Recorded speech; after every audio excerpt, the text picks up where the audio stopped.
Well, hello everyone, and thank you for joining in tonight. We've got a lot of people joining, and we just went live on Facebook. So you guys are all now famous. You've gone international, and it's going to be recorded for posterity. And it's going to be an enjoyable evening. We got a lot of information for you. This is Speak to Sell, and I'm Gary Barnes. And I'm And Sheral Cheryl DeVaughn. DeVaughn is, well, I was going to introduce you. I And wasn't waiting. yeah, I know. I noticed. So, she's this thing I'm going to forget her. There's no way in the world that that's going to happen. But anyway, Sheryl DeVaughn is with me. We do the speaker events together. She comes out of the media world, and so she is my media trainer for the event. But tonight is really about information, and we're going to be going for about 60 minutes or so with information, and then we're going to be opening it up for Q&A. So as you have questions as we go through the first part here, please just jot them down, and we'll do our best to watch the chat as well as those of you watching on Facebook to include you, because this is about usability. This is not that 30,000-foot view of speaking. Everybody needs, to be seen. Okay, great. That is true. But But how what do you do do you that? do with it? You Yeah, know, what do you do with that? And one of the unique things we'll be touching on tonight too, most of the time when we look at speak to sell, everybody is looking at the delivery, how to get out there, how to have an impactful talk and all the rest. The unique thing that Sheral and I do is also include the business of speaking, and most people miss that. I ask them, okay, what's your so that for speaking? And they don't know. And that's actually our first, area tonight is what is each of you, and those of you that are on Zoom here, we would like to ask this question. What is your so that for speaking? What is your purpose? What is the outcome? And let me give you a hint. Your answer is not to impact people. This question is about you. you What is get to it be that selfish you here. want out of the ability, the invitation, the privilege to be on a stage, whether it be large, small, international, on Zoom, whether it be on a larger stage in the media, or maybe things like podcasting. What is the reason for the business side of the speaking that you're wanting to do that? And we'd love you to put that in the chat. Absolutely. Drop your reason into the chat. I'll be looking at that. I'm usually a little faster at handling the chat while Gary's doing all of the showcasing here. Well, I And can't chew gum and walk at the same time, so that that that's that why I'm going to that is handle the normal. chat here. But yeah, don't be thinking so much in terms of the people that you're speaking to. Go ahead, get a little selfish. Why do you want to speak? What is it that you want to have at the end of the event? Because if we don't focus on the business of speaking, whether you have the most important talk in the world that can impact millions and millions of people around the world, if you don't have the business side in place, the odds are you will no longer be in business to do that after just a couple of years. And because there is an investment that it goes along with the opportunities to speak, because there's a lot of different ways to do that. So, how many of you? I know there's more than four of you here. Come on, be brave. Put something in the chat. Why is it that you are doing it? So, Sheral, can you see that? Absolutely. Right now, we've got two in there.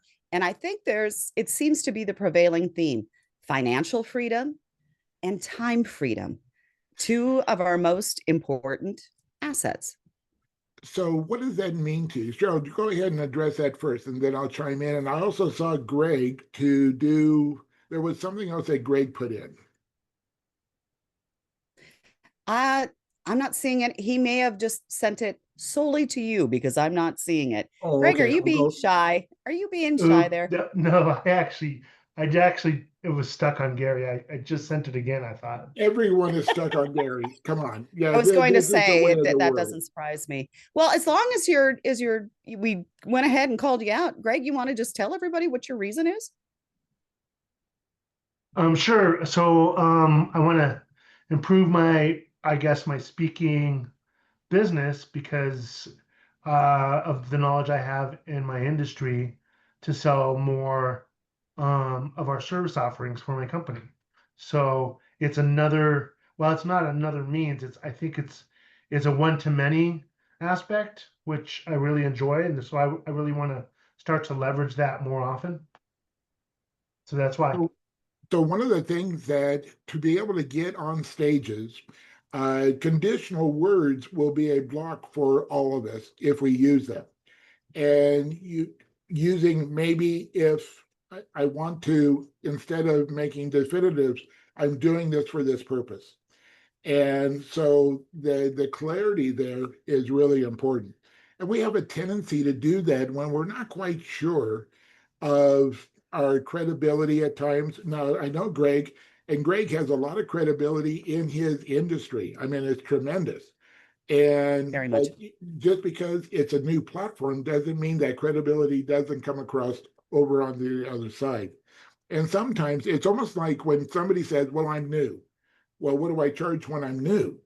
Okay, if you have a message and you have a message that's viable and valuable, then whatever that fee is that you're going to be suggesting as your, your regular compensation for giving a 60 to 90-minute talk will be the same today as it is in 3 years. And it's the sample that I give is you're going into a heart surgeon and it's their very first surgery on their own. Do they charge less and they tell you, we're going through this and you're my first? No, they have that credibility and the license. I love flying. Pilots don't come in and say, hey, this is my first commercial flight as a captain. Oh, Lord. They always You go can at the imagine how very that would end go. of it. So, but yeah, it's really important to be able to mesh the the message of your business to the relevancy of your audience. So it's that translation, not about the benefits or not about the techniques or the elements of what you do in your business, but the benefits of the walk away that the audience has from having you speak. And normally it's through the process of story. So good, Greg, that's great. So Sheral. So Gary, you asked me about what that looks like for me when, I'm seeing more opportunities, more client leads, financial freedom, time freedom. Those are all fantastic reasons to learn how to speak better. And speaking isn't always about, being a TEDx speaker or what have you. Speaking is going to help you in those areas, whether it's with networking, whether you're having to do a workshop within your company, when it comes to not just the verbal, but the written as well with your emails, all of those different things. And Greg hit it on the nose. It's learning how to speak one to many to get the most impact and visibility. But in that process of speaking to the many, we're speaking to one. At least that's my philosophy. And we'll get more into that here as we go along. But when you figure out how to speak in those different ways and you click in on it and you can speak to the many, you will find you've got more leads, you've got more opportunities, which of course leads to more return on your income. And it saves you time where you don't have to go to this one, to this one, to this one. You get to go ahead and speak to a number of people, and they're all thinking you're speaking directly to them because you are. And it saves you that much time where you get to go on. Let's see, we had one that wants to, Mona was saying she wants to go to various locations for adventures. Absolutely, Mona, we need to go together is what we need to do on that one. That's a lot of fun because I remember there was one of the talks I gave in LA, and my wife flew into San Diego where we got married. I wrote the whole trip off, and we spent 4 or 5 days down on Coronado Island after I spoke at the conference. And so the whole idea here is how to maximize the benefit of the investment of time, money, and energy that you put in the business. And the challenge again is if you don't know what it is that you want out of it, odds are you're not going to hit it. Or you're going to, it goes back to the Alice in Wonderland when she asked the Cheshire cat, what's the right road? And he goes, where do you want to go? And she goes, I don't know. And he says, any road will take you there. And Right. so having this ability, and it really ties into something we wanted to talk about tonight, is the imposter syndrome. And we can see those of you that are here on uh, Zoom, how many of you have ever had imposter syndrome? Raise your hand if you feel like Okay, you're an those of imposter. you that haven't, what else won't you tell the truth about? We all have had it. Rich, I know you've had it in the past. Rich has won just about every award in Toastmasters. He is a magnificent speaker, but we all have it. And so the thing is imposter syndrome usually comes around when we see ourselves as not being perfect. My experience and Cheryl's experience has been is that audiences and meeting planners do not want perfect anymore. There is no such thing as perfect. They want real. They want a conversation. And that's how we describe speaking today is having a conversation, whether it be one-to-one or one-to-many. We're speaking with the audience, not at the audience. One of the hardest talks that you'll ever give is if you're in an audience or on stage and can't see the audience. When I did my TEDx, it was in front of about 5,000 seats. I could see the front row and everything was black, but I had to respond to the entire audience, even though I could not see them. I could feel them. I knew when I said, a humorous connection, I could feel them because they did laugh. When I was on stage at Red Rocks, same thing. I could feel the audience. And so, but the thing is, I didn't worry about being perfect because, the old joke is if you haven't done something that wasn't perfect during your talk, do something on purpose and to show them you're real. I've never had to worry about that. I've always flubbed something. I've lost my place. I've lost the part of a joke or whatever. I cannot tell jokes, by the way. I turn them around, I flip them upside down. I tell the punchline before it, but I'm humorous. And that's what people want. And So it it's is, funny that you talk about the people don't want perfect on stage, and it doesn't matter whether you can see them from the stage or not. That also translates to your social media. yes. It truly does. It doesn't matter whether I'm standing introducing an act in front of 40,000 people and I can't see because of the stage lights, or whether I'm looking into the camera and looking at that light. It's the same thing. You're speaking to one other person, and you're not an imposter. First of all, you're not an imposter. Each and every one of you is exactly what you say you are. An imposter is that guy who's dressing up in a cop outfit and pulling over co-eds to get a phone number. That's an imposter, and that's illegal. Don't do that. Don't do that. But you are the real deal. You are exactly what you are. Scott Miller, you're an IT website professional. Gary is a business coach extraordinaire. I've done radio for 20 plus years and do brand voice and brand messaging. I've done all of those things. You've done all of those things. You're not an imposter, but you don't have to Oh, be perfect in your delivery. And and this, yeah, oh, go ahead. the algorithms, the research that I've seen on every social media platform, including YouTube and blogs on Google and wherever else, nobody wants perfect. I mean, think about the last time you saw somebody that seemed like their entire life was perfect. How did you feel about them? How many of you went, I love that person? How many of you went, ew? Raise your hand if you went, ew. Nobody wants perfect. They want you. Well, and this goes back to we have sometimes this idea that we have to become something. And many people know that Jim Rohn was my first mentor. And in the class that I was in, that's where Tony Robbins was also in it. He was living in his Volkswagen Bug at the time, and Jim was Tony's first mentor. And I had taken my boys a number of years ago to see Tony in Hawaii. And I came back and I had a talk a couple of days after I got back. And I had one of my students with me, and after I got done, I said, "How did I do?" And they said, "Were you channeling Tony Robbins?" I go, "I didn't think so." And he said, "Good, because you didn't do a good job about it."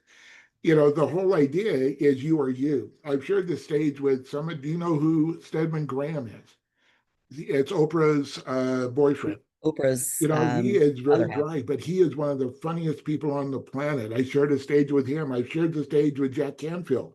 Jack is a professor, he is a teacher, but he is impactful because of how he delivers, and he's uniquely him. When you are you and you bring you out, you're the unique selling proposition. There's no other you on the platform or in the industry to present your topic the way you do. And so that overcomes a lot of the imposter syndrome because people will ask me after a talk, they'll say, "Well, how did you do? How did it go?" And I go, "I don't know. Ask somebody that was there." It's not about me, it's about the audience, it's about them. So we're there to share and have an impact, and they will give us the response on how impactful it was. And that's a really great point that you brought up there, Gary, that you don't remember what you said. None of us should, because if we're remembering every single word we're saying, we're not having that connection, that conversation. That's where the connection comes from. How many of you remember every single word of each one-on-one conversation that you've had? You don't.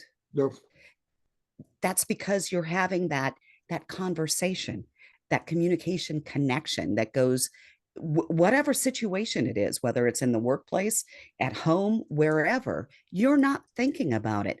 And that's the key to connection with your speaking, especially when you're in the world of selling. and it really comes down to finding your own style, and then your community will find you. So the thing that we do with this is when we have the imposter syndrome under wraps is embracing your celebrity. How many of you believe you're a celebrity right now? Okay, so most of you. So here's my definition of celebrity. How am I different from, not better than? Most of the people think about celebrity as being Britney Spears, Charlie Sheen, the They're Kardashians. different, all right. Yeah, I mean, they have notoriety, but the celebrity side of it is what is the value? And when I see myself as different, that's the celebrity element. Like I know Greg is, a former rugby player. It's one of his unique selling propositions about what he brings to the table. I think it's great. I played football, not that kind of football. I like pads. I like things around me that protects me. These guys go out and do really weird When you meet Greg, you would never want him to hit you on a rugby field. No, He's you want him he's beside you in a fight. yeah, So, he's a big guy. but the thing is that embracing your celebrity, and the celebrity really comes out of your story, because no one has a story like you. So all of the things that you have done in the past that you have forgotten, and this is where we really get into what you see as ordinary, other people will see as extraordinary. All of the things that I I'm have going to put done, that in the chat for you too. Remember that one. Gary will say it one more time that for what everyone. you see as ordinary, other people will see as extraordinary. And it's all of the things, even back in elementary school or whatever, the things that you have done that you go, it's no big deal. It is. And when you embrace it, it is something that will have people really coming to you because they have had similar situations, or that story will impact them, maybe a family member, but you are relatable. And so the thing is what is your story? And that's where building that into your introduction, building it into your signature story about you, or within something that you're doing within your talk that you get tired of saying over and over and over again.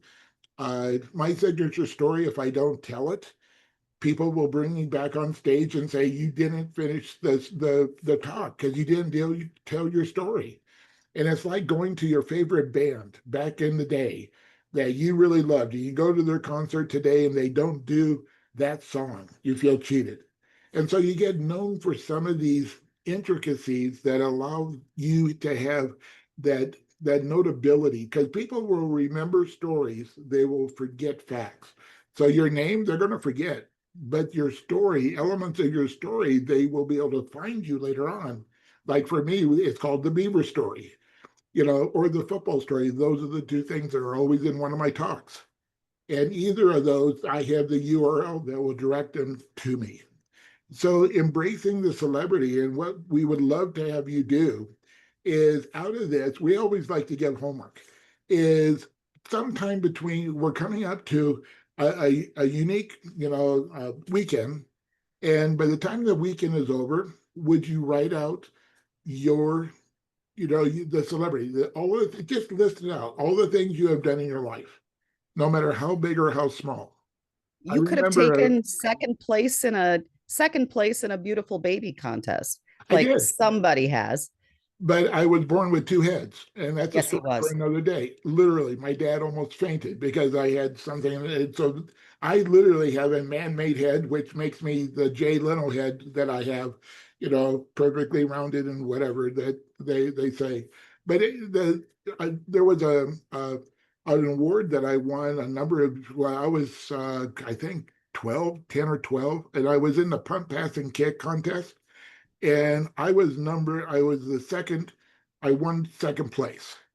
And so I use that. It's a plastic little thing that I found here just a couple of years ago that now I built into a talk, because part of the implication, or the connection of that, is that I went into that event not believing I could win. So I put very little effort in, and if I had I would have gone to state. And so I can use those things. So it's not about us. Here's the other thing, is you are the subject, but not the message. Correct. You are I'm going the to put that in the subject, chat. but not the message. And so what we're doing is, as you think about the things you want to speak about, is you are the connector, but you are not the thing that they're going to be able to achieve the result that they want. So we need to, it's almost like AC and DC current and electricity. We have to have that conversion so it's usable for them. You're I've looking. got it in the I've got it in the chat now. So How many of you are willing to, write that list of accomplishments, whether it be a spelling bee, whether, no matter what, write doesn't it, matter what it is. because it's not that you're going to use it all. In fact, I call myself the kid next door, and when I get introduced, I come up and I go, "Wow, that was a really impressive introduction," even though I did write it myself. And so it's like, it's not a self-deprecating. It's, I want them to know that anything that I'm sharing with them and accomplish, that they can do themselves. So I'm building that connection with them, which goes into do you have some? Oh no, Jeff was concerned that the chat can't be copied, but the chat will be mailed out along with the recording for Yep. those that want it. If you drop your email, if you want a copy of the recording and the chat, everything, drop your email into the chat, and we'll make certain that gets sent to you. You get the chat as well. So the Yep. things that, all of this that we're talking about here in the very beginning is what I call becoming a people magnet, is that people want to be connected to source, and to know that you have relevancy to them. And when they know that, they will come towards you. We do not have to chase people. When we have the ability to be the easiest speaker that any meeting planner has ever worked with, they want to help you. They want to introduce you to other platforms and other opportunities. And so, in fact, when I did my TEDx, I never applied for TEDx. It wasn't even something I had on my agenda to do ever. And what happened was, I had written my book. My book went to the organizer of the TEDx, read it, called me and said, I want you to be one of my two celebrities. And I had to look around to see who he was talking to, for the event. And so the thing is that you will have that ability to have opportunities come to you. Now, I'm not saying you're not going to have to go out and market. We all have to do that. We all have to let people know we're there, that the opportunity to engage with us. But the other side of it is that when we are showcasing in a value proposition, not in a sale proposition, a selling, I'm going to go sell your people, then we are safe. And when we have that, people will literally be drawn to you and they'll want to help And, you and because it's a really neat, community in the speaking world. And it's not as large as you think it is. well, the speaking world, though, it also within, your stages, your podcasts and such, but think about your speaking world in a working in your in networking opportunities, networking groups that you may have joined as well. It How many of you have gone to a networking event and you see that one person coming through in a whirlwind, just throwing out business cards, making it rain, and they don't want yours. They just want to I have to get 100 business cards out. What do you do with that card? You typically throw it away. What it comes down to is those connections, the meaningful ones, the impactful ones, the ones that where you're drawing those people in and you're creating your own celebrity, is when you show up and you genuinely are interested in them and you're looking at how to be of service. You're not what and I've got this trademarked, pitch slapping. You know what pitch slapping is, when they come up to you and I mean, it's gross. You feel like you have to shower afterward, because whether it's in your DMs, your email inbox, it's that sleazy used car kind of that stereotypical salesman thing. When you are genuinely speaking to someone and listening, and you're not telling them what they need, you're listening to what they're looking for. That's when you start drawing people in and you become that celebrity within your industry, within your networks, on the stage. You're the easiest person to work with, whether it's an event planner or just someone within a team that you work with. You become that person that everyone is drawn to magnetically. And when we know our purpose, then we can be very clear with what the value is that we bring to any stage. That is really important. The credibility, our building our credibility, sometimes we think that we have to have a lot of results. Something that people have asked me also over the years is, what is the right road? And my answer is, there's only one road. We're just at different mile markers. And so if you're at a mile marker that is ahead of the audience where they want to be, you will be credible. The thing that sometimes we get in trouble is when we want to pretend or get into an arena that's above our, what I would call our pay grade. And now we're faking it. And if you do that, it will show up. The credibility is being genuine. And if there's a situation that, even in sometimes when somebody asks you a question and you really don't know it, I bet you know somebody that does know a resource that they can attach to get that answer if you don't. And so we don't have to be the answer person to every single thing, because, I do a lot of flying, but I'm not going to teach anybody how to fly. I mean, that's above my pay grade. And so, but I can use the analogies. I can do the things that I've done in airplanes. And so I almost crashed, the B-2 stealth bomber in the simulator. So I was I really close did. to the runway, but I was just off to the side in the grass. And so we took off again. So it was one of those, but Yeah. again, what is the message out of that? How can you have the credibility of doing certain things? And people say, how do you get the opportunities that you get? And the answer is by showing up, by being seen. And so many people are hiding in plain sight and they're not wanting to risk. We haven't talked about that too. It's really interesting being on stage because we are the ones at risk. The audience can hide. And particularly if you have other products, services, that maybe you're a coach, you have a home study course, you have books, something else that they can connect to, they can determine whether they want to come towards you and to have that ongoing connection.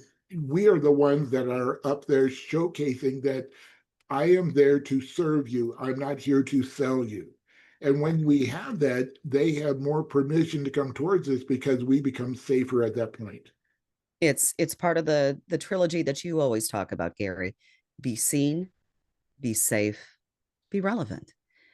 You're going to be relevant. You know your stuff, no matter whether speaking in front of, 40,000 people or four.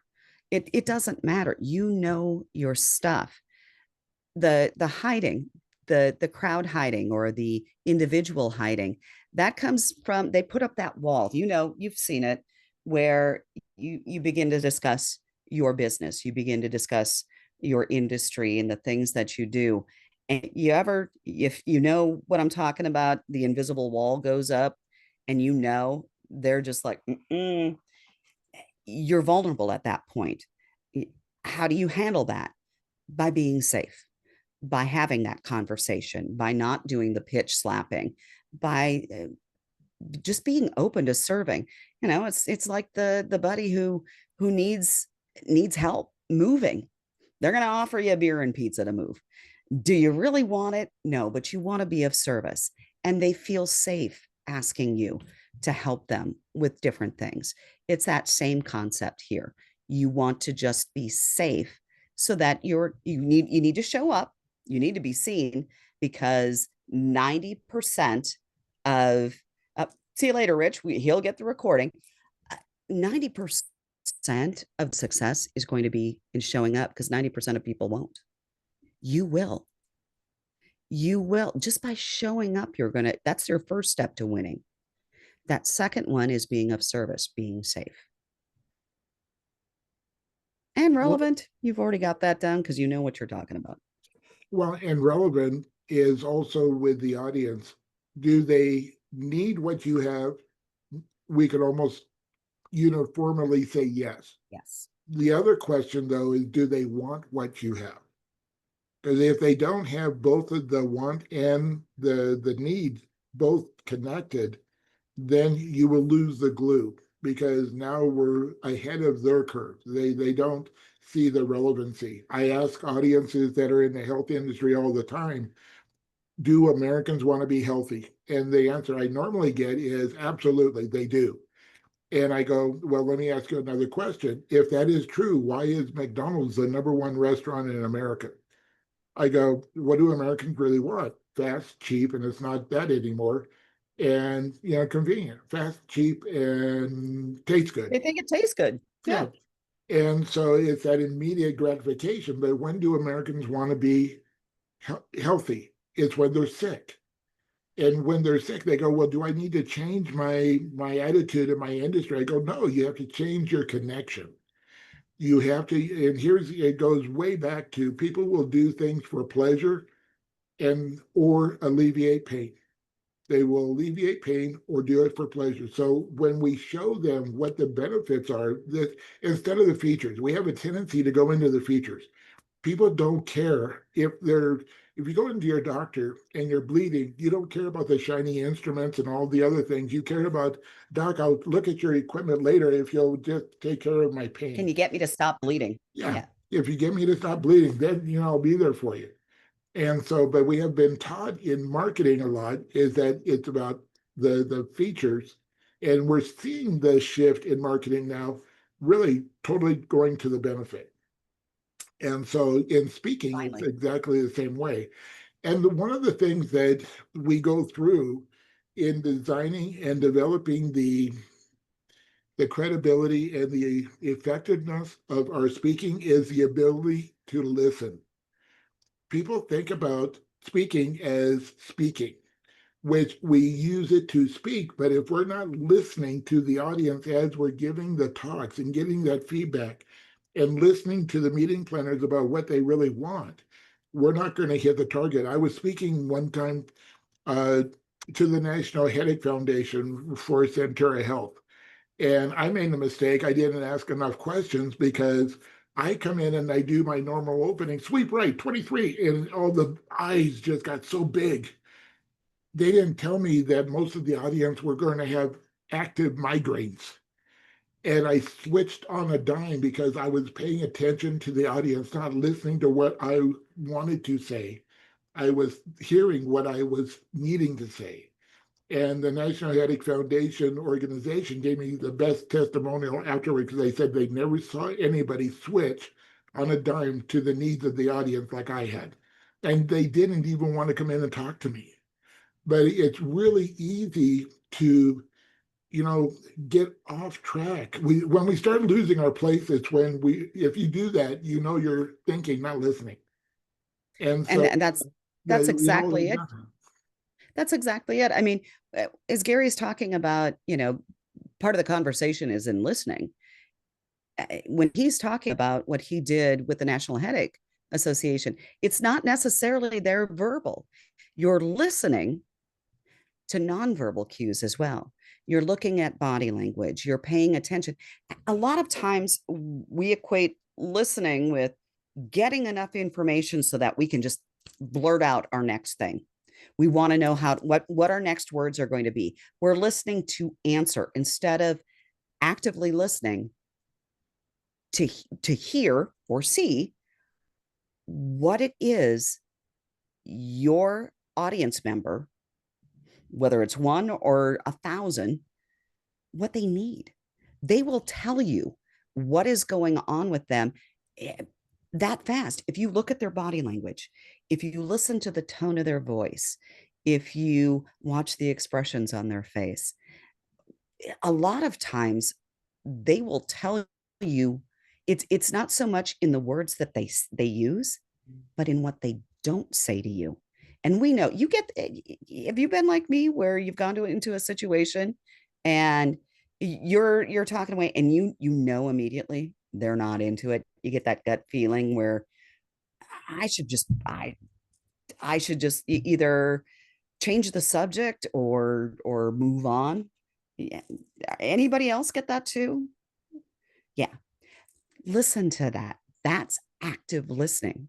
And you're listening to those nonverbal cues, which is so important in speaking to sell in those moments, whether on the stage, in a media event, podcast, in a business meeting, in the conference room, in just a client meeting, calling on an account. If you listen to all of those things, it goes back to building your credibility and your celebrity because you're paying attention to them. They pick up on that and then they learn to trust you. You're safe. So let's go back for a second to the business of speaking. How many of you feel like you need to speak for free in the beginning, particularly? Any of you feel like you need to speak for free? Jeff, no, And if you're not on he's camera not and want taking to the answer, bait. Huh? drop it in the chat if you feel easy, if it's easier to just put your answer in the chat. So here's what our encouragement is: never speak for free ever again. Nope. Now, the interesting thing is that it doesn't always mean that you get paid in dollars. There's different ways of getting paid. They may give you testimonials, introductions. You may be having something in the back of the room that people can engage with. There's all kinds of ways of getting paid in non-money from the meeting itself. In fact, I was speaking in LA. It was a fairly large group. It was about 650, 700 people. I paid my own way to go, but I knew the room. I knew the people in the room were the people that I wanted to connect with. And there was a lady from Washington, D.C. that was a PR, she owned a PR agency. I get off stage and she comes up to me. She goes, "I'm taking you to PBS whether or not you pay me." She got me to PBS within 30 days because of the talk. And it went to 157 major markets throughout the US and Canada. How much you can't buy your way onto PBS. Very few speakers have PBS in their resume. Now, what the ongoing benefit was, I made a real impact with her, and we don't have time to go into what I did. But 5 years later, my ninth book came out. She called me and said, "I just saw your ninth book, was released. Would you like to come back to PBS?"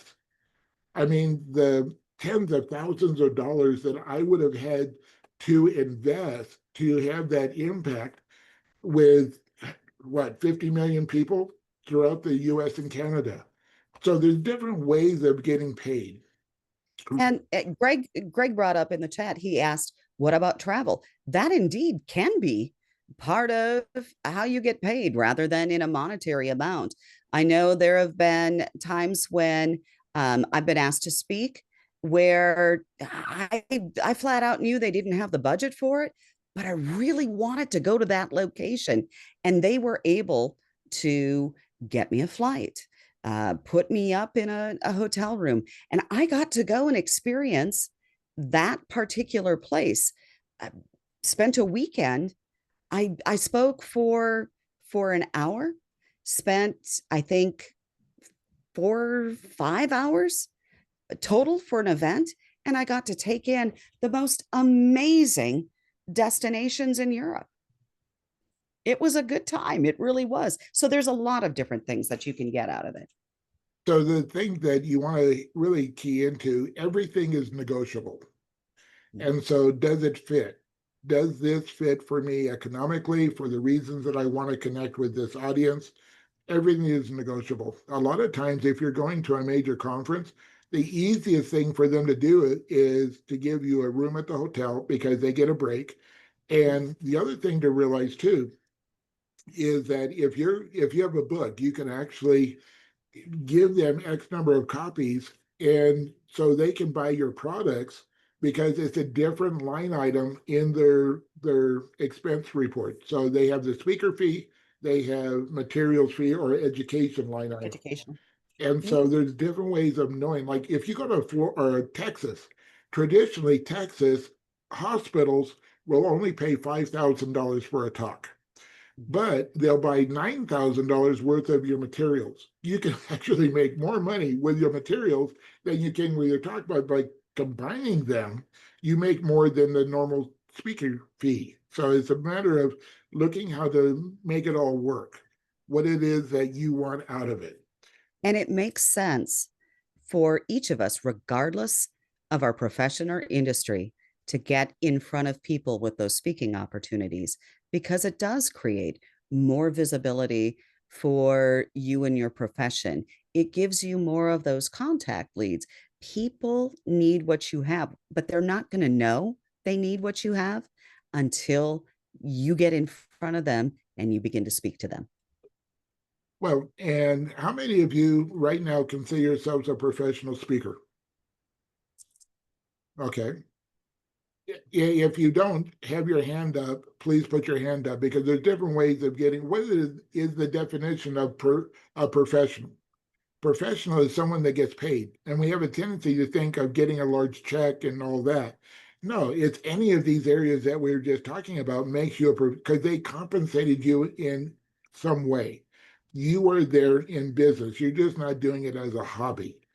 The other thing is that sometimes we think about these smaller events, the one-to-one, the smaller groups, uh, rather than the large conventions is better.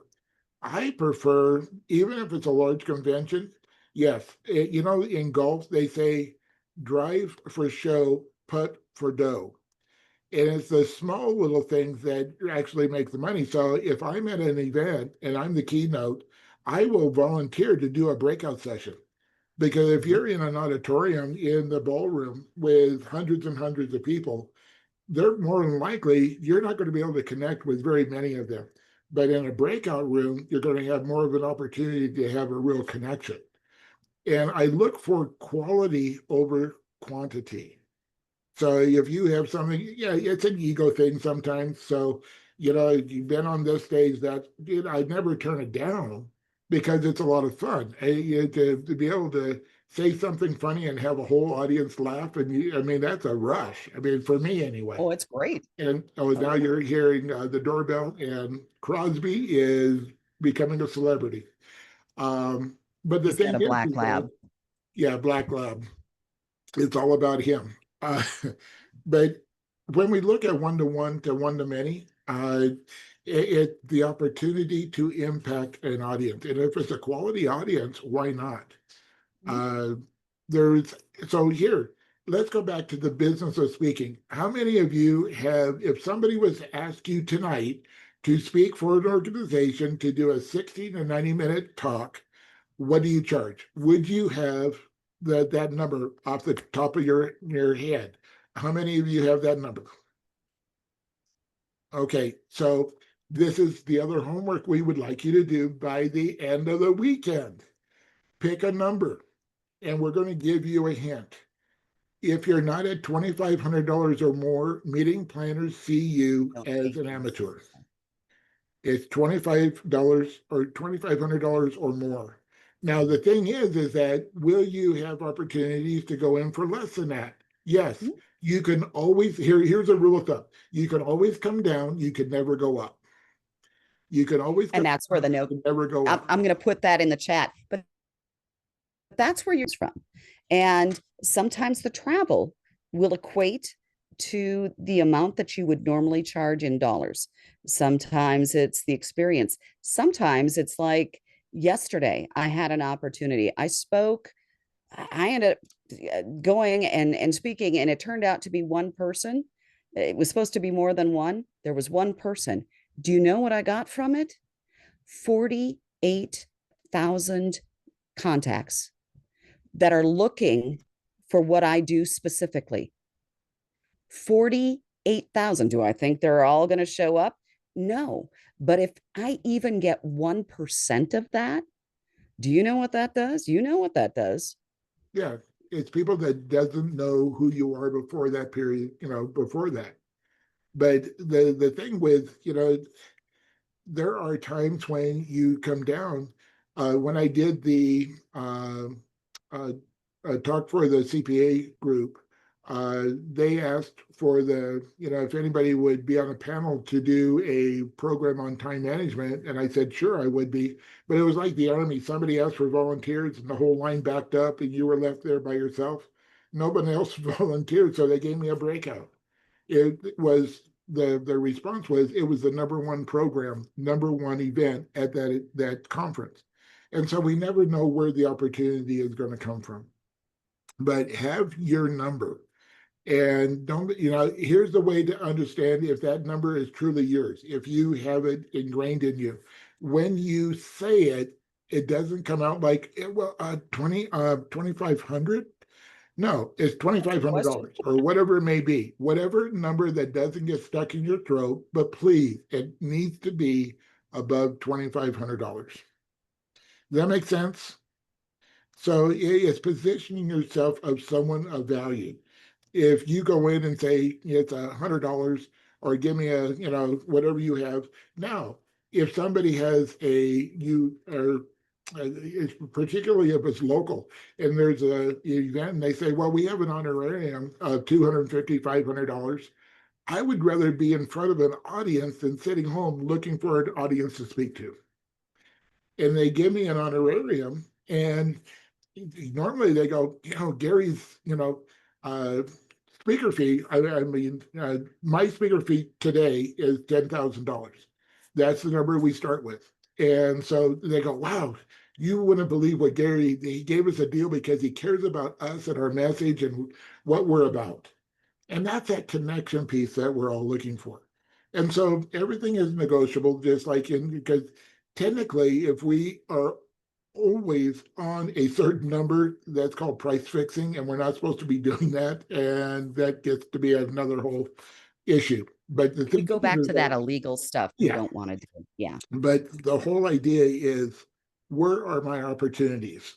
And we never know who's in the audience. And that's always the fun part too. So Well, don't forget too, your audience isn't necessarily just from a stage or a work event or a networking event. Your audience, your next big opportunity could be the person standing next to you in line at Starbucks. You're always speaking to an audience. You're always creating those connections. a book that I would love to have all of you go get is a book that most people have not heard about because it's written by Mark Victor Hansen and Jack Canfield. which most people don't know who they are, but they're the chicken soup guys. But the book is called The Aladdin Factor. And the whole book is really designed around the concept of ASK to GET. And this brings us back right to the beginning of where we were talking about what's in it for you. What is your so that? Don't be afraid to ask, because people want to help you. People want to make connections for you. It's really amazing and it's very humbling when that happens. But the Aladdin factor really, really drills it into us. It's okay to ask. It's okay to say what we are needing or wanting and the things that would benefit us. I got a story about just that. So the last morning show that I had done, it came down to contract negotiations, and it wasn't going particularly well. And I decided, you know what? I've got the number one show in town. I'm going to ask for everything. What's the worst they can do? The worst they can do is say no, and I'm stuck exactly where I am. But what if they say yes? So I asked for a $25,000 raise. I asked for my own personal coffee blend. I asked for my own portable coffee machine. I'm big on coffee, in case you guys hadn't figured that out. That no one else could have within the radio complex. It was wheeled in for me. When the show was done, it was wheeled back out and locked up. I asked for a dry cleaning allowance, a manicure allowance. I asked for the most ridiculous things on the planet, knowing full well in my mind they would never agree to any of it. They agreed to all of it. Every single thing. I went home and talked to my husband, Chris, and I went, "You're not going to believe this ish. This is what this, that crazy list I wrote up." He goes, "Yeah, the one I thought was going to get you fired." I'm like, "They agreed to everything. What's the worst that can happen if you ask? They say no. You're no worse off than you are. But what if they say yes? That's the thing. Ask." The other thing is sometimes you say what you're wanting and they say yes too quickly. And now that can be the worst day of your life, because you just realized you were way too low. How many of you have a program that you can train on where you go in, it's not a traditional talk, but you have something that you can teach and, have it as modules or whatever. And so there was a airline that wanted me to come in and do a training for their service reps. That turned out to be the flight line guys, the mid suite, and C suite guys. It was unique, but I had known them. They had done some favors for me, and they said, "What would you charge us to do a 7 8 hour program?" And I said, that normal, I'm not going to do the normal. I'm just going to do $7,000. They go, "Where can we send the courier the check this afternoon to you?" I went, "Oh, that's unique." And so I go do the program and I'm leaving with the president. He goes, "Gary, that was phenomenal. That was better than what we send our people to the Ritz-Carlton. Then we have to fly him there and pay him and all the expenses. And Ritz-Carlton charges us $16,000 a person for what you did was better." I did at 16. He left And 9 grand on the table and didn't know it. in that room was almost a $200,000 savings for them. And I asked for 7,000. But the thing is, it just, we start learning our value, learning what it is that the industry charges. We don't have to gouge. I always want to be valuable. I always want to be an asset to an organization.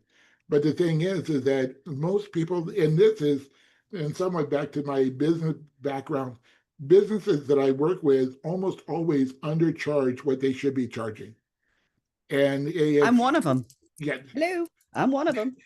So yeah, Sheral is also one of my clients. Yes. So the thing is, and she's with me here, so I must be a little bit safe. Anyway, she makes me good. So, but the thing is to own your value is really the thing that we're wanting to really impress upon you. But we're coming up to the top of the hour, and we want to give you some real Absolutely. to-dos, some things that will give you a leg up, if you will, in establishing, and if you haven't started already, or even if you have started, maybe you don't have all of these elements. And so the thing that we want to impact you very first is words do matter. Titles. They do. Titles will put, but the hardest thing for event people is to put butts in the seats. Uh, so my most requested title of a talk is How a Beaver Saved My Life. It's such a curiosity. And so they know that they can put some words behind it as a description, but the title draws people in.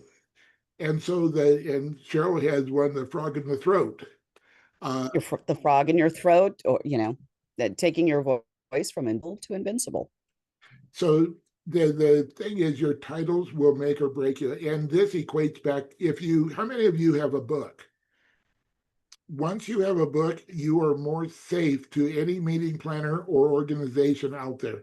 So that's another thing that may be down the road a little bit, but to have a title that draws people in. A title is what's called a pattern interrupt.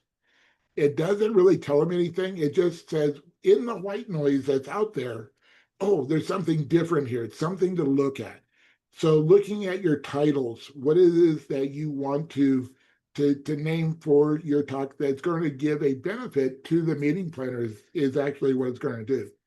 Think of your title as like the extra headline in the back when newspapers were still cool, but that headline, that attention grabber, just that short, quick little, wait, what is that? Or when you're looking, when you're scrolling through a Google search, or you're looking on X, those little tiny things that you're like, wait a minute, what is this? And so you click it to open it up and you read it. Then why did you do that? Because that little headline, that headline caught your attention.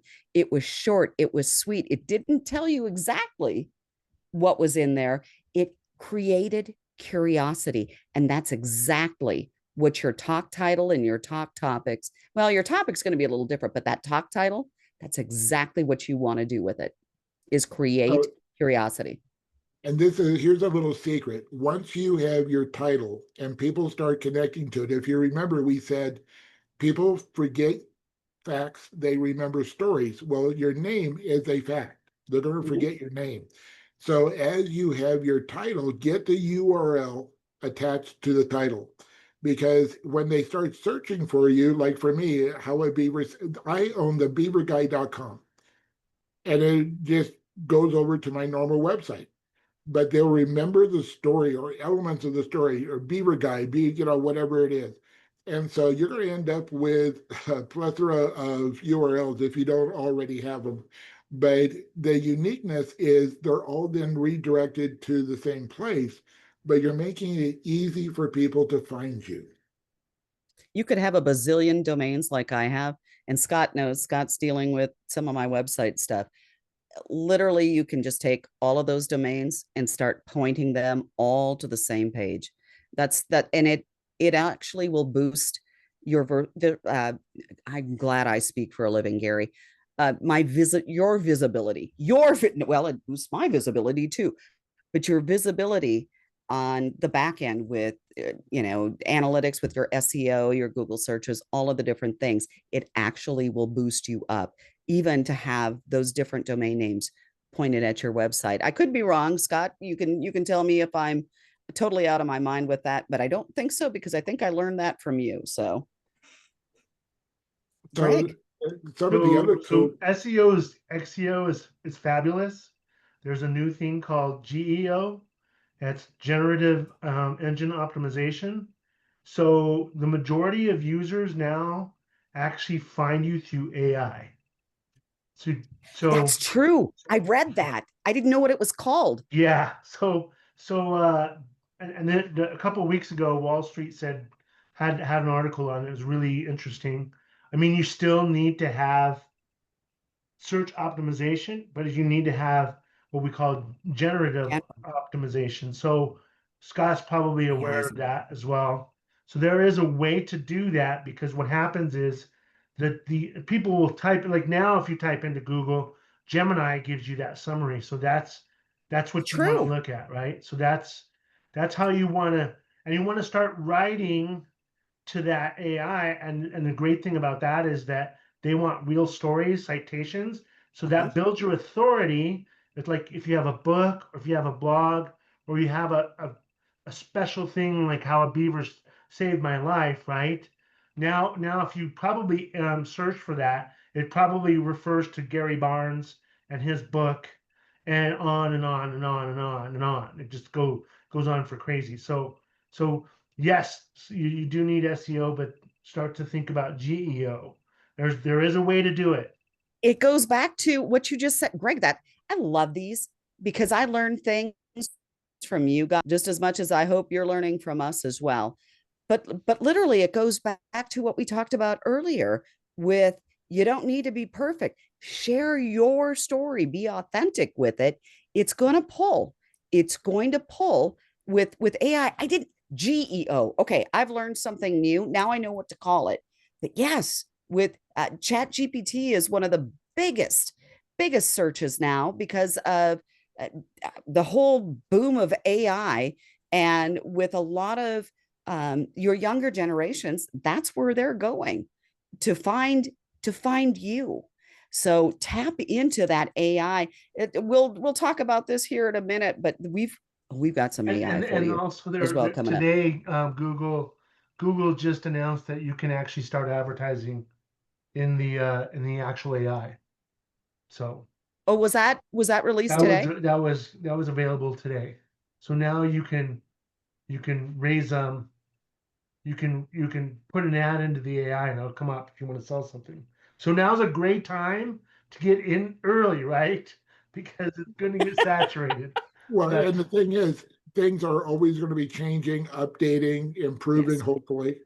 And but we want to get through a couple of other things here because people have Yeah. scheduled their time. The tools. It's always been said you need a speaker one sheet. Now, the Yes. interesting thing about Speaker One Sheets is when you have it in a physical form, you want to have it on really quality paper, a heavier stock paper, not just the normal stuff that comes out of a printer. But you want to have your talk titles, you want to have your picture, you want to have testimonials, you want to have a reflection of who you are on that Speaker One Sheet. And the Speaker One Sheet is two-sided, so use both sides. For Most physical. Yep. most people today, unless we're with them, like I go to different conventions where they are looking for speakers, and so I'll have the physical things there. But most of the time, they want it digitally. So being able to give it to them in the form and function that they want it. Now, one of the things that you can do though is do what is called lumpy mail if you are mailing something to the organizer, because they are getting inundated just by. I had one of my clients a number of years ago, tremendous speaker, and he had a hardcover book. He sent out 2,000 of his books to meeting planners. How many opportunities do you think came back from for him with that? Zero. Because what he didn't realize, he didn't ask me before he did it. What he didn't realize is these people are getting hundreds of people really hounding them for opportunities, and they're not going to have time to read. They're not going to have. We need to make it very succinct for them to understand the benefit that we could bring to them. But one of the things the Bill Glazer, uh, oh golly, what's the other side? Glazer Kennedy, Bill Oh, you're talking about Dan Kennedy. Dan Kennedy. They call it lumpy mail. So if you are going to send something in the mail, send something fun. Like I know that I've had clients send little tubes of lifesavers in the bubble wrap, not in a number 10 envelope, in the bubble wrap. And I'm here to save you time, money, and energy. Let's have a conversation, and it makes a story out of the facts that you're wanting to, speak to them about. And It's when not just event planners for lump email either. Um, Having done radio for 22 years, we had a number of individuals, everybody and their brother wanted to come in and promote themselves on our morning show. And they would send in books. Sometimes I'd read them, sometimes I wouldn't. By the time they were going to be in the area, by the time I had read it, it was too late. Some of the ones that got my attention, whether it's for a radio interview, television interview, podcast, um, eh, they did their research, and one of them sent one of those little, the little mini like camping packs of coffee. We're back to coffee, right?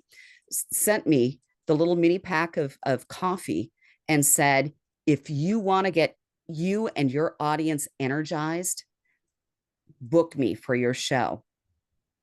That caught my attention.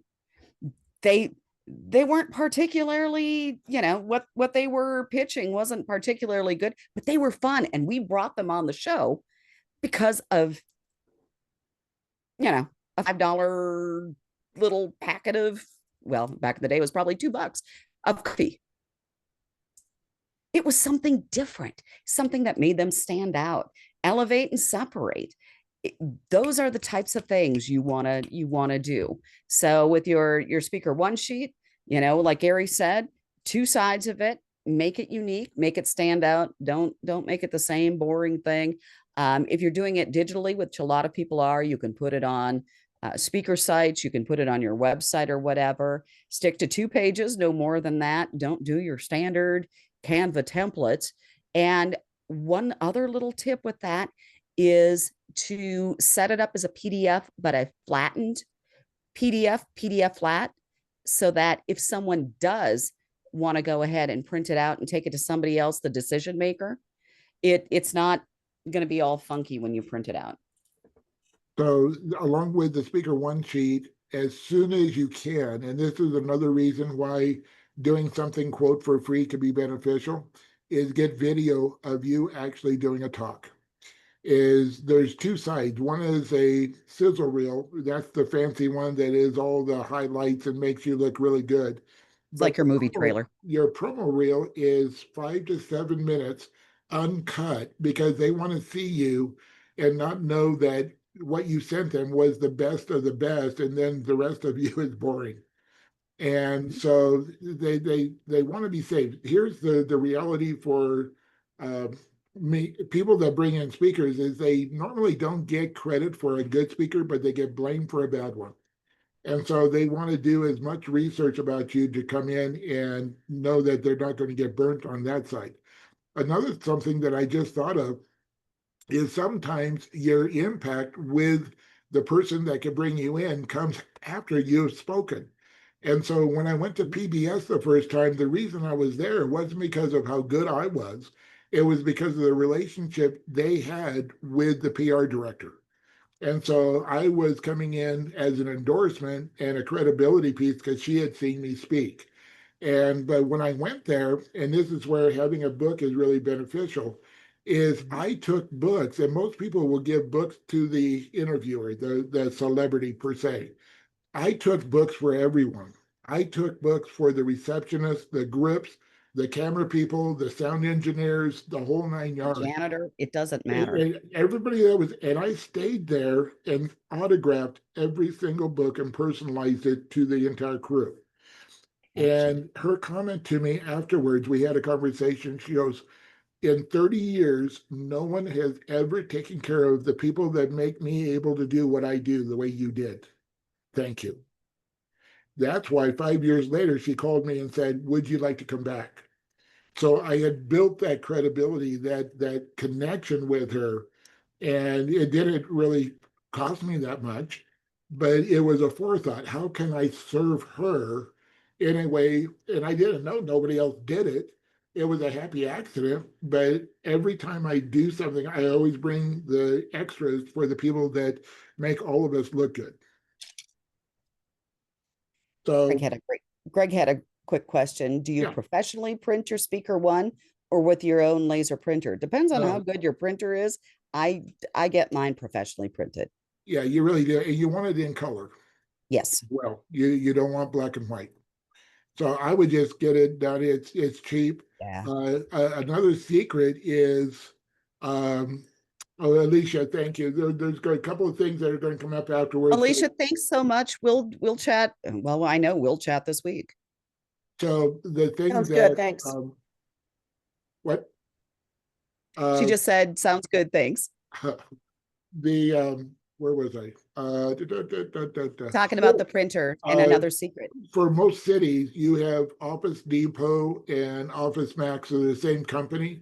Go in and get a professional corporate account, and your printing is 30% off the normal printing there.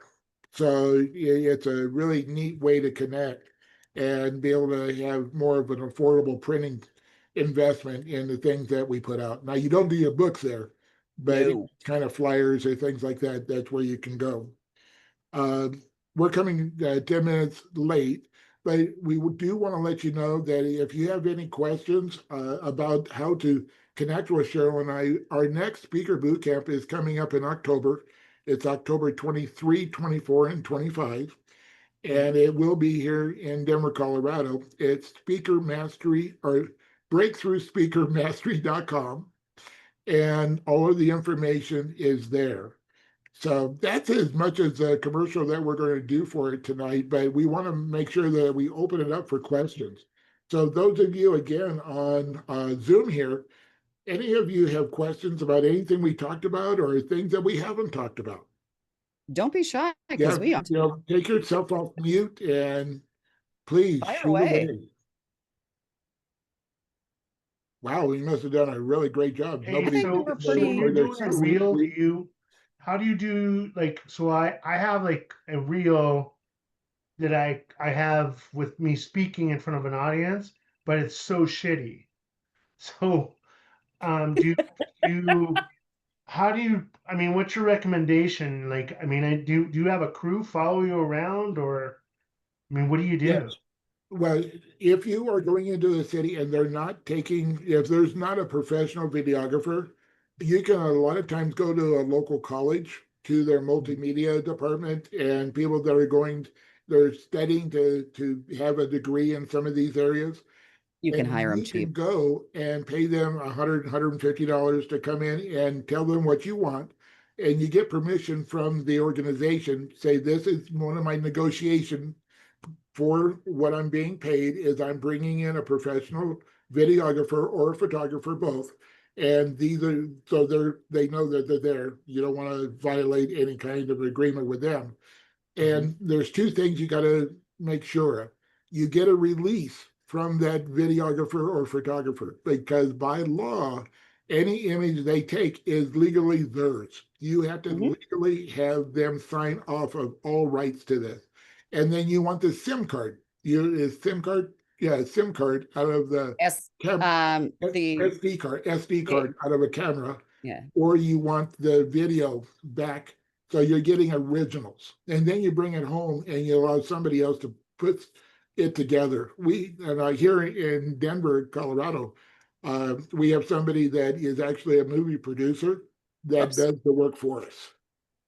And so they can take, and even if you have really bad video, there may be ways of editing it to where it could still be used, where it's not the whole thing, but clips of it. You can, and there's Well, the video is not bad. It's the damn speaker. Oh, the speaker is bad. No. The okay. speaker is just getting rolling. There's now we're it's back just- on that imposter syndrome. It's thing. just like it's not really where I want it to be. I mean, Okay. it's Wait. okay. It'll pass, but What? I want to get to $10,000, and I feel like if someone sees that reel, they're going to be like, "We're not paying you. We're not paying you 10 grand." Again, it's the value of what you're bringing to the stage, Right. not all of the niceties. Greg, But- let me tell you a secret. I've spoken in front of I have spoken in front of 40,000 people, and I still am like, I'm not there. I'm not there. Yeah, she and I have had discussions about this. But It's normal. Here's another okay. secret. Most speakers that I know, and Rich, I'm glad, Rich, if you're listening to this still, but most speakers I know never listen to their own talks. No. Most actors, actresses, people, they don't watch their own movies. We just don't, we are our own worst critics. If the audience had an impact of what you did, it's going to be okay. The other side is that your video may be great as far as showcasing you on a stage, and you can have a voiceover of a benefit of what you're doing. So you can use the video without the audio, and it's still going to be valuable. Yep, Okay. absolutely. And Well, maybe you're right. Maybe I shouldn't have even looked at it. So Yeah, no, no, don't. I'm horrible. I mean, I have not. Yeah, He's not horrible, but he's horrible. He shouldn't look at his own stuff. He is his own worst critic too. One of the things, he talked about hiring, someone from a local community college. If you are in a bind, you can just start traveling. If you go to Amazon, you can get the little stands, the little tripod stands for your phone. Our phones right now are so good. Right. If you set up on a tripod stand, or you can get one of those, all the influencers are using them now, where they will turn to follow you wherever you are. So it will follow you on while you're on the stage. Just set it up on a table, right up front. It'll follow you, or conference room, wherever. And then I recommend getting the little Bluetooth speakers that go along with, to pair up, like Gary's showing you, with your phone.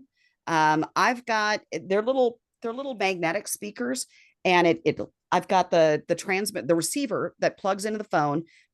Just stick it in the little tripod holder thing. It starts turning around, and then it's a magnetic thing that goes here. I've got one made by Rode, and Rode is high quality audio, but it'll go straight into your phone. So you've got great audio. You've got decent enough video. It's following you around, and you're getting audio reactions or audience reactions. So in the case, like, I've spoken for people that promised me they were going to deliver me photos and video, and then they didn't. That will save you every time. And it doesn't have to be the greatest quality video. It just has to be video showing what you're doing. And how long do you think a reel needs to be? Like, do you have I mean, Gary, I'm assuming because both of you spoke so much, yeah, you have like a collage of different. a minute and a half is really, maybe stretching to 2 minutes For a but no sizzle. more. For a sizzle. For a demo, it's about 4 or 5 minutes. Or Is it maybe. okay to have just like, because I really only have 2 speeches, so like a minute and a half with those 2. Yeah, and there could be still shots in there and other verbs that are describing who you are. You could also, if you have like rugby, some of the uniqueness of who you are could be thrown in there. So it's not just about you on stage, it's about you as a speaker in totality. Because I Okay. want to take a piece of you home. I think that's great that Gary just went ahead and threw in, add some of your personal details. Like in my sizzle reel, I've got photos. I race kayaks long distance, and I've got, little photos or snippets of that interspersed within, because they want that piece of celebrity. That's why it's so important for you to do the homework aspect of listing out all those, you don't think it's a big deal, but it does make you the most interesting man in the world, like the guy from the Corona commercials. It doesn't matter. It doesn't matter what Okay. it's something a little different, and it makes you human and relatable, and they want that connection. The biggest thing is, one last question, then I gotta go. Yeah. Where is the mastery going to be? Do you here have in an idea? Denver, it's here in Denver. Denver. Yeah, but do you know where? We don't like, have the hotel yet. Okay. Can it be in Parker? No. We've been Oh, in come Parker on. once, I love but that one restaurant in Parker. yeah, we like the one restaurant, but Yeah. we don't know yet. It may be at the same place. Oh, the thing that the Breakthrough Business Mastery Bootcamp is coming up in September. And one of the things we do in it on Sunday, we do what's called a speak off. So there's people in the audience that are going to be brought up on stage and do a 2 minute that could be videoed too. And now that's an international stage that you can also claim. So there's different Right. ways of maximizing and little snippets and whatever to be able to Yeah. get that credibility and the tools. It's never going to be perfect, guys. Launch and adjust. Get out there. You It don't want to is, be perfect. as you get better and more impactful media that you're able to showcase, you're going to get better as a speaker. It's, the more you do it, but there's no way not to uh, get better if you don't do it. Oh, the one thing that we didn't say, some of the best places to start, we're going to give you two. One is service groups. So like Absolutely. Rotary, Kiwanis, all of those, they're looking for speakers every single week. And they don't pay you, but they feed you.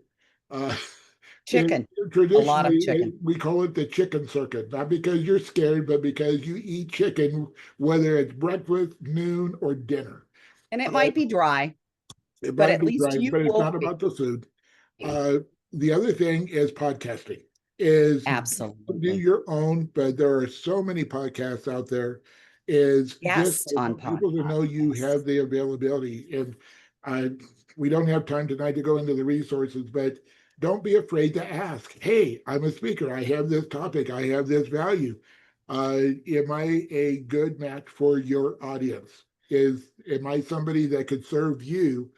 Because you on a podcast is just like in TV, radio, you're there and they want you there to show that they have a valuable program to get people to tune in next week, not And you necessarily get just to connected to see an you. Huh? and you get connected to an audience you normally wouldn't get in front of. Yeah. So I've dropped Gary, I've dropped both of our emails into the chat. So not only if you want us to take a look at your homework, but if you have questions that maybe you Please did reach out. now and tomorrow you go, I wish I would have asked that. Please reach out to us. We would love to go ahead and connect with you and answer your questions. So the very last thing. So do you have something else? I want to end with one particular thing. It's all you. Okay. So here is my idea. Each of you were born with a light, and that light is your stage. And the only thing, nobody can take it from you. You cannot give it away. But the only thing that will happen if you don't step into your light is your light will go out. And to me, that is the greatest pain that anybody can ever have is don't doubt yourself, go out and serve, have a blast. And like Sheral said, if you have questions, reach out to us. But really, we thank you for taking and investing the time with us tonight. Like Sheral said also, is that if you have questions, whatever it is, reach out to us. We're here to help to facilitate, and we want to see you on a stage soon. Thanks a lot. Have a great Thanks evening. again, guys. Enjoy your evening. Happy Memorial Day weekend.